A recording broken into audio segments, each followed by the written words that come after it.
জলকর দখলের পর এবার গায়ের জোরে লোকজন নিয়ে গিয়ে ক্লাব দখলের অভিযোগ উঠল রতুয়ার তৃণমূল বিধায়ক সমর মুখার্জির বিরুদ্ধে। আর এই অভিযোগকে ঘিরে জোর চাঞ্চল্য ও শোরগোল তৈরি হল রতুয়া 1 নম্বর ব্লকের মহানন্দাটোলা অঞ্চলের কাটাহা দিয়ারা এলাকায়। জানা গেছে, মালদার রতুয়া 1 নম্বর ব্লকের মহানন্দাটোলা অঞ্চলের কাটাহা দিয়ারা এলাকায় রয়েছে প্রায় 50 বছরের পুরনো একটি ক্লাব। সেই ক্লাবের নাম কাটাহা দিয়ারা বাসন্তী সংঘ, যা সরকারি অনুমোদিত ক্লাব। ক্লাব সদস্যরা সারা বছর বিভিন্ন রকম সামাজিক কার্যকলাপে যুক্ত। অথচ এই ক্লাব ঘর গত 8ই নভেম্বর বেলা 2:30টা নাগাদ বহিরাগত লোকজন নিয়ে গিয়ে গায়ের জোরে দখল করার অভিযোগ ওঠে রতুয়া তৃণমূল বিধায়ক সমর মুখার্জির বিরুদ্ধে। তাই ক্লাব কর্তৃপক্ষ এই বিষয়ে স্থানীয় মহানন্দাটোলা পুলিশ ফাঁড়িতে বিধায়কের বিরুদ্ধে লিখিত অভিযোগ দায়ের করেন। অভিযোগ গত 8 তারিখে 8ই নভেম্বর আমিও ছিলাম না, আমি প্রেসিডেন্ট এবং সম্পাদক প্রজিত ঘোষ সেও অ্যাবসেন্ট ছিলেন এখানে। এবং আচমকায় 2:30 সময় ও তার দলবল নিয়ে এসে আমাদের ক্লাবে ঢুকে এবং তালা ভেঙে ভিতরে ঢুকেছে। তো এটা তো আইন বহির্ভূত কাজ। আমরা চাইছি না যে জোর করে আমরা ক্লাব, কিন্তু জোর করে ও করছে, ও আইন বহির্ভূত করছে কাজ। বিধায়ক চাইছে এই ক্লাবটা সর্বজনীন ক্লাব, সর্বদলমত নির্বিশেষে এই ক্লাব চাইছে নিজে আধিপত্য বিস্তার করতে চাইছে। এখানে দিয়ারার লোক তাকে চাইছে না, দিয়ারার লোক চায় না যে ক্লাবটা ও একা ভোগ করুক। গত 8 তারিখ 8ই নভেম্বর 2024-এ দুপুর 2:30টা নাগাদ আমাদের লোকাল বিধায়ক শ্রী সমর মুখার্জি মহাশয় কিছু লোকজনকে নিয়ে এসে আমাদের কাটাহা দিয়ারা বাসন্তী সংঘ যে ক্লাব, সেই ক্লাবে আচমকায় এসে তালা ভেঙে প্রবেশ করে। তার কি উদ্দেশ্য জানি না, আমাকে এর আগে হুমকি দিয়েছিল, বারবার বলেছিল তুমি রিজাইন করো। আমি রিজাইন দিইনি, আমি ক্লাব মেম্বারদের উপর ছেড়ে দিয়েছিলাম। ক্লাব মেম্বারদের বলেছিলাম যে আমি থাকবো না, অন্য কেউ থাকবে, আপনারা ডিসিশন নেন। ক্লাবে তারপরে মিটিং হয়, মেম্বাররা বসে এবং আমাকেই সেক্রেটারি হিসাবে গঠন করে। আমি এখন বর্তমানে ক্লাবের সেক্রেটারি। প্রশাসনকে একটা কমপ্লেন করেছি, প্রশাসন উপর আস্থা আছে, প্রশাসন যা ব্যবস্থা নেবে দেখা যাবে।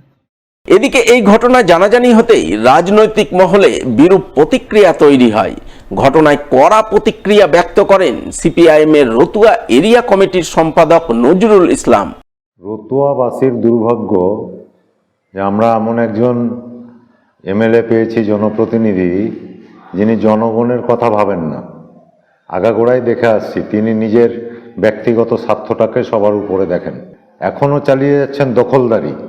তার বয়স হয়েছে কিন্তু তার স্বভাবের পরিবর্তন হয়নি। এটা তো তৃণমূলের কালচার, দখলদারির রাজনীতি, হুমকির রাজনীতি, এটাই করে চালিয়ে যাচ্ছে। তবে শুধু বিরোধীরাই নন, তৃণমূল বিধায়কের এহেন কর্মকাণ্ড ভালো চোখে দেখছেন না রতুয়ার তৃণমূল নেতৃত্বের একাংশ। তাদেরই একজন তথা তৃণমূলের জেলা পরিষদের শিক্ষা কর্মাধ্যক্ষ ফজলুল হক বলেন, বিধায়ক সঠিক কাজ করেননি, এতে দলের ভাবমূর্তি নষ্ট হবে।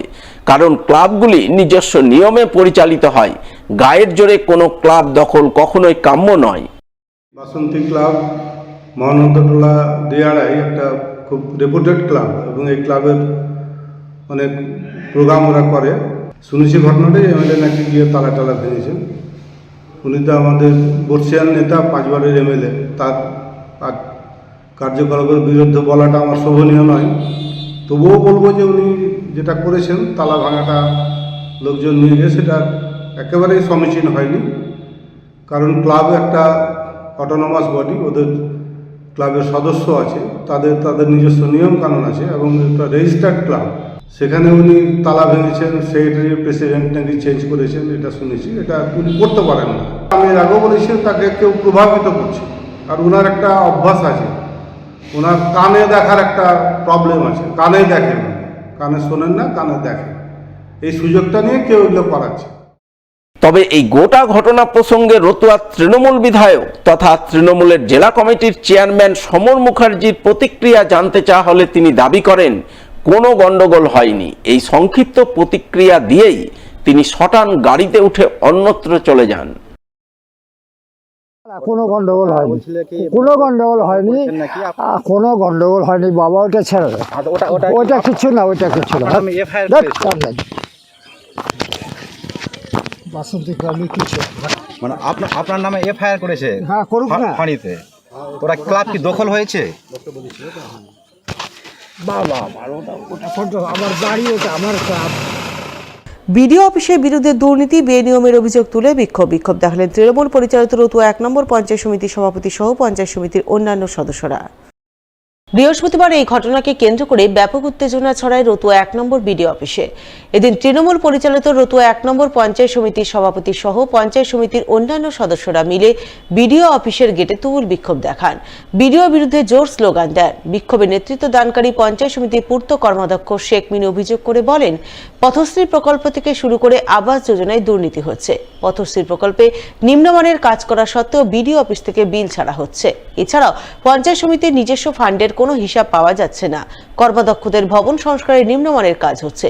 পঞ্চায়েত সমিতির কোনো নিয়ম মানা হচ্ছে না। এর প্রতিবাদে আজ তারা বিডিও বিরুদ্ধে বিক্ষোভ দেখাচ্ছেন। পঞ্চায়েত সমিতি নিয়ে তো ওইটাই গণ্ডগোল, যে কাজ কামের নিয়ে যে ঠিকঠাক কাজ হচ্ছে না। যেহেতু আমাদের এখানে পঞ্চায়েত সমিতির আমাদের বোর্ড টোটালটা আমরা একটা আলোচনা করে রেজুলেশন নিয়েছিলাম যে আমাদের কর্মাধ্যক্ষদের আলাদা আলাদা ঘর করে একটা নিজের পক্ষটা তৈরি করে দিব। তার নিয়ে রেজুলেশন মাফিক আমরা কিন্তু কাজ করেছিলাম। সেই হিসাবে কাজ করার পরেও আমাদের একটা নিয়ম ছিল, সেই নিয়ম মাফিকে কাজ হচ্ছে না বলে আমাদের কাজটা দেখতে অসন্তুষ্ট হওয়ার কারণে আমরা কাজ বন্ধ করতে যাই। এই বন্ধ করতে গিয়ে এখানে একটু ওদেরকে লেবাররা ছিল, লেবারদেরকে বলা হয়েছে যে তোমরা এখন স্টপ করো। কত সিরিজের রাস্তাটা 3 মাসও যায়নি, সেই রাস্তাটা উঠে চলে গেছে। তার জন্য আমাদের মূল দাবি হচ্ছে যে পথশ্রী 4 থেকে 5 কোটি টাকার যে হিসাবটা আমরা 4/7/2024-এ, এই 4/7/2024-এর পরেও এই এখান থেকে আবার বিলটা ছাড়া হয়েছে। এই বিলটা ছাড়া হলো কেন, তার প্রতিবাদে আজকে আমাদের ডেপুটেশন।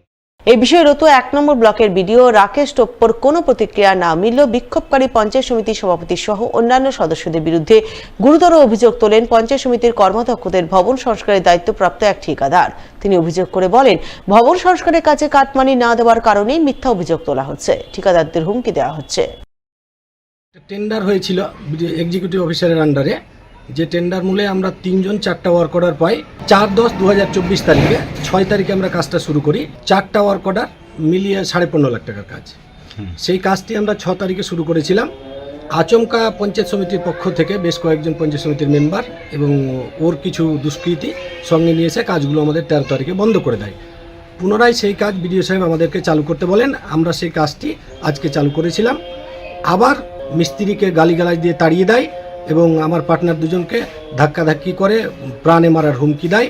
এটা পঞ্চায়েত সমিতির পক্ষ থেকে একমাত্র কাটমানি নেওয়ার জন্য এই ঘটনা ঘটাচ্ছে। লিগ্যাল টেন্ডার, অনলাইন টেন্ডার, এখানে কোনো ধরনের ইলিগ্যাল কিছু নেই। তারপরেও ওরা গিয়ে, যেহেতু কাজটা ব্লক ক্যাম্পাস, পঞ্চায়েত সমিতির পক্ষ থেকে এটা করা হচ্ছে।